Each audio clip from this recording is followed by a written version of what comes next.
Going Down Home with Daddy, written by Kelly Starling Lyons and illustrated by Daniel Minter. This is a Caldecott honor book. Going Down Home with Daddy.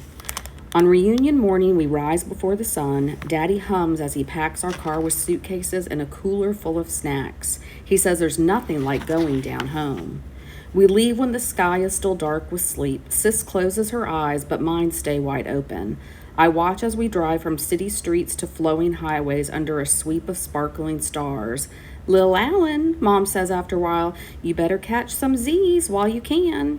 I try to rest, but I can't stop smiling. Soon I'll get to see my great-grandma Granny and hang out with my cousins. But when I look at my hands empty as the road in front of us, my mind fades. The anniversary celebration. I bet everyone will have something to share except me.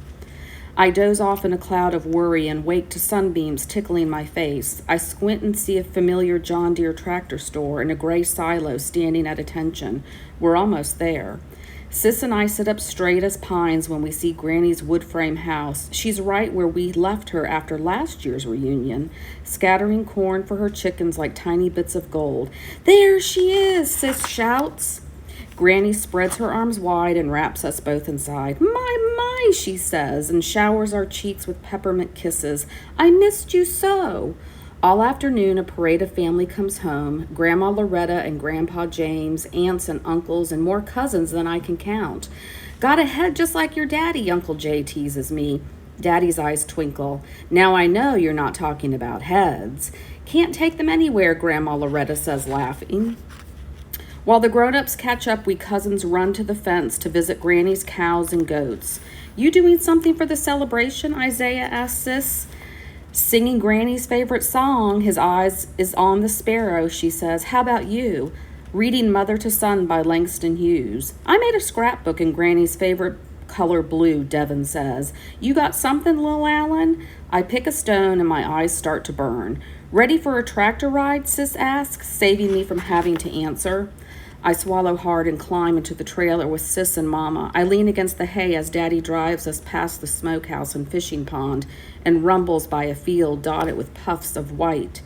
Cotton has been in this land a long time, just like us, Daddy says. Pa would drive your Uncle Jay and me on a tractor just like this one. Look to your left, Pa would say. Look to your right. The land just seems to go on for everything, ever. Everything you see, Pa told us, is ours. I think about what Daddy said and sit up tall. Pa is gone, but this is our time to come together and remember. Daddy's words make me want to share more than ever. When the ride stops, I ask him what to do. Think with your heart, Lil Alan, Daddy says. That's what Pa always told me. Just then we hear Granny. Come on and get this food while it's hot, she calls from the porch. We dash inside. The dining room overflows with love-made dishes. Smoked turkey, collards, mac and cheese, okra and tomatoes, and biscuits oozing with mayhaw jelly, just the way Daddy likes. Hand in hand, we create a ring inside the house Pa built for Granny. Heart to heart, we share what we're thankful for. Nothing is more important than family, Granny says, tearing up as she looks at every face.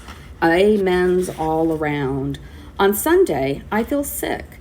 Not a fever and sneezing sick, but I wish I had more time sick. The celebration starts at dusk. Get a move on, Lil Alan, Grandma Loretta says. You know Granny doesn't play. Growing up, we never missed a service.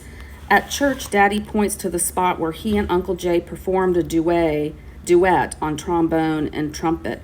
My hands were shaking so much I could barely play, Daddy says. But then I saw Granny smiling. My jitters went away. I wonder if looking at Granny will help me. But when our eyes meet, all I can think about is being the only kid with nothing to say. After the service, we head back to Granny's and change into our reunion t-shirts. Generations of our family smile from every wall. Mama, Sis, and I peer at black and white pictures of Pa and Granny. Their eyes, brave and bold, remind me of Daddy's. You have their eyes too, Mama says. That's when it comes to me. I think about everything I see when I'm here. I think about the tractor ride and the Daddy stories. I think about walking in Pa's and Granny's footsteps, in those of our people and Native people long before. I think and collect treasures from our land. I lift my head to the sun. Just before satin night falls, we sit outside on porch steps and metal lawn chairs. It's celebration time. Our people were stolen from Africa and shipped to this continent in chains, Daddy says. But no one could lock away their dreams. They dreamed on this land during slavery. They dreamed on this land as they made a way out of no way and fought Jim Crow. 75 years ago, a farmer and a teacher bought this land. Daddy gazes at Granny, and look at us now. One after another, cousins offer their tributes. Sis' song makes Granny's eyes shine. Isaiah's poem gets everyone nodding. Then I step forward. I feel like a spotlight is blazing just on me. I look down and say nothing. It's okay, Lil Alan, Sis whispers. I lift my head and see gleaming smiles. I try again. Cotton for the quilts Granny made to keep her children warm, I say, holding a white cloud in my fingers. A pecan for the trees Pa planted and all the kids love to climb. A pinch of dirt and let it rain to the ground. And earth for land that's ours as far as we can see. Fireflies wink and whirl in a carnival around us. That's all right, I hear Granny say. Daddy flashes a thumbs up. I grin up at the moon. It glows back at me. We're a mighty family, Daddy booms. Mighty, we roar back. Then we try to make the night stretch on forever. As grown-ups slap cards and checkers against tables, we cousins dig through old trunks and laugh until our hearts explode with joy. Too soon, our goodbye morning comes. We hug all the way to the door, then we climb into our car and watch Granny and her house shrink and disappear. When we go down home with Daddy, everything we see holds a piece of him and us. We head up the highway thinking about family and dreaming about next year.